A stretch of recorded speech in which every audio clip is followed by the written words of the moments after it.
So in my book, I give you drawing exercises. So here's the drawing. Hey friends, I have my book that I've written, and we went through the first section. So this book is broken down into 3 sections. The first one is all the basics of Bible journaling, and the second one is about growing. And so the subject that I want to talk about today, which is probably one of the most fundamental things about growing in our artwork, is about drawing. So drawing is the basis of all art. And even though it can be daunting at times and just very intimidating, there are ways that we can improve our drawing. And so there's a few main tips that I would tell you right off the bat. The first one is just begin. No matter how much you hate your first attempts at drawing, just begin. The second one is your eraser is your friend. And so just have an eraser that you really like, a pencil that you really enjoy using, find things, tools that make it a little bit easier on you as you're kind of stumbling through these first steps of drawing, if you find that intimidating. And then the third rule I would say would be start with basic shapes. So what I mean by that is, here's a drawing that I did of my daughter. If you break this down, you have an oval, another oval for her nose, you've got a parallelogram for her mouth and her eyebrows, ovals for her eyes, a little rectangle, an arc for her hair. You really can break all drawing down into different shapes. And just to show you what I mean by that is, for example, in this book, this creation started out as a drawing. This drawing started out as a square on this end, a rectangle here. When you look at it on paper, it's really a type of a parallelogram. You've got wheels that technically would be circles, but when you draw them, they're from an angle, they're ovals. So really, this whole drawing can be broken down into different shapes that then are created into this ginormous train car, okay? And then even if you look at these 2 postcards, you have the Matterhorn is a triangle and a triangle. You have just a line here for your train tracks. You've got a rectangle, a small rectangle on this end, a long one going here, maybe another one on the top, and all of this can be broken down into just basic shapes. Same with this one. You might have the muzzle on this dog might be a rectangle, and a few circles that are his head and his neck, and some rectangles for his legs. I mean, everything really can be broken down into shapes. So sometimes I think it's important for us to remember, like, well, actually, we could just trace things too. That might be a really good way to figure out how to draw things, is to just start by tracing them. That will at least get your hand flowing in a way that is going to make you more comfortable with your drawing.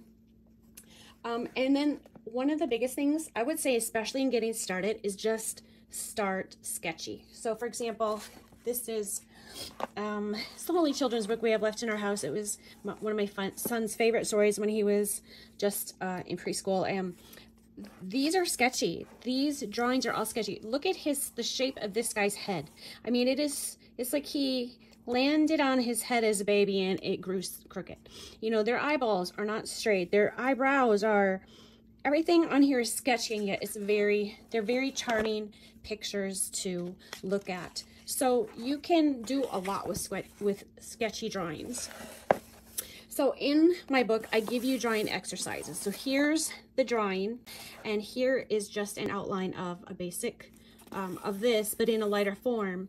And so, in this block, you can take a look at, okay, we've got this rectangle here, we have like a triangle here, we have a circle here, and even another one inside of that. And it's almost like you have 2 rectangles, and then another sort of parallelogram, an oval here, so everything can be broken down into just different shapes. And so if you do that again over here, so that you have a triangle and a rectangle and a circle.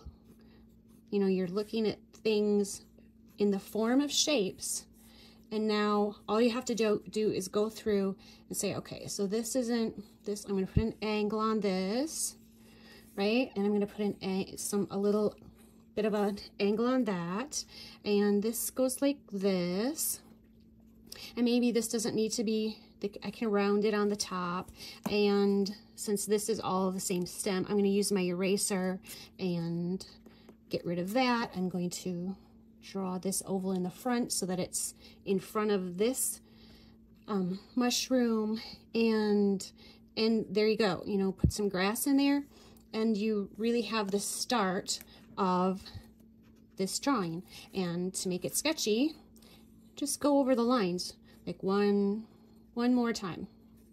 Okay, just one more time. Try not to even draw on the same lines that you were drawing on the first time. Draw separately like that, and there you go. You have this little mushroom set. Does it look exactly like this? No, but you can pretty much tell what that is. And so I have some other drawings. This, you can see how this drawing right here is sketchy already. And can you tell that it's a little succulent? Sure can. And it's really cute. So again, going sketchy is a really good idea to get started in improving your drawings. What else do I have? Find some how-to videos. Now I have a Pinterest page that has a category of drawings, so you could always go there. I'll pin that in the comment section. And what else? One of the ways that you can improve is to set yourself a time limit. So let's say you gave yourself, 5 minutes to draw this one. Give yourself 3 minutes to draw this and see how fast you can get at it. You will end up with sketchier drawings, but it will help push your brain from becoming a perfectionist. That is the point of that. And then do several things at one time. So find different sorts of mushrooms and do all kinds of mushrooms. Find different sorts of trees, draw all kinds of trees at one time, and just kind of do like a mental gymnastics bit with something that's similar to each other.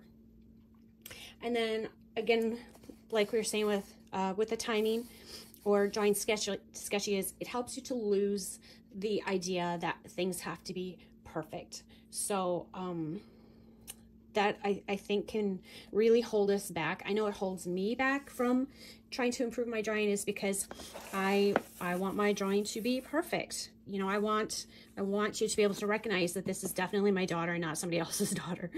But that involves an eraser. It takes a little more time, and it takes a little more study. It takes a little more mental work to look back and forth between a photo and your drawing and say, oh, I don't think this is right. So as hard as it can be, trying to lose perfection is very, very helpful. And so those are some of my tips as far as trying to improve your drawing. If you have any ideas, just leave them in the comments and we can help each other. Thanks so much.